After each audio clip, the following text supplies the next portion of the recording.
Es gan gribētu tomēr nošķirt šos divus jautājumus, jo es uzskatu, ka valstī varbūt arī maz iedzīvotāji, un viņai nevajag noteikti imigrācija. Ir piemēri ar to. Tas pieņēmums, ka cilvēki pārvietojās tā kā atomi vai smilšu graudu un aizpilda tukšo telpu. Tā ir tāda materiālistiska pieeja. Cilvēks tomēr turās pie savas dzimtās zemes, vēlas saglabāt kultūru, identitāti un nevēlas dzīvot svešu ļaužu ielenkumā, tāpēc bija trešā atmoda, protesti pret metro.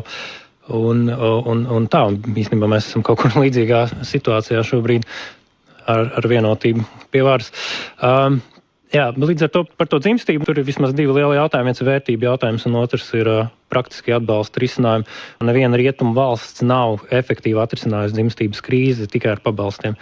Vienīgais izņēmums, ja mēs Izraelu pieskaitām pie rietumu valstīm, tad tur ir ļoti veselīga dzimstības piramīda, unikāla kultūra situācija, dažādi faktori, kas nav šeit. Līdz ar to tas beigās nonāk pie vērtībām un jautājumu par to, kas ir centrā. Un tā ir tā izvēles starp sabiedrību, kur centrā ir individa veiksmes un panākumu un karjeras tāda optimizācija, vai arī centrā ir paudžu sadarbība, tauta, kaut kādas kopīgas vērtības, ilgtermiņa vīzija.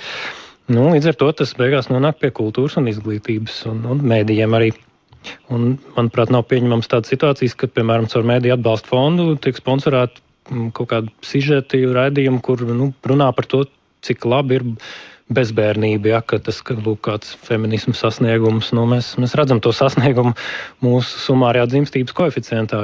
Viena sieviete ir 1,18 bija tā pēdējā statistika. Tas nozīmē, ka nākamā paudze būs divreiz mazāk par esošo, un ja tad tā tas turpinās jautājums, jo tiešām ir par tukšo vietu. Līdz ar to tie ir vērtību jautājumi, tā ir kultūra, izglītība, mediji, kur valstī, tas pats SIFS, no milzīgā budžeta, laikam 2 miljoni bija atveltīts ģimenes tēmām.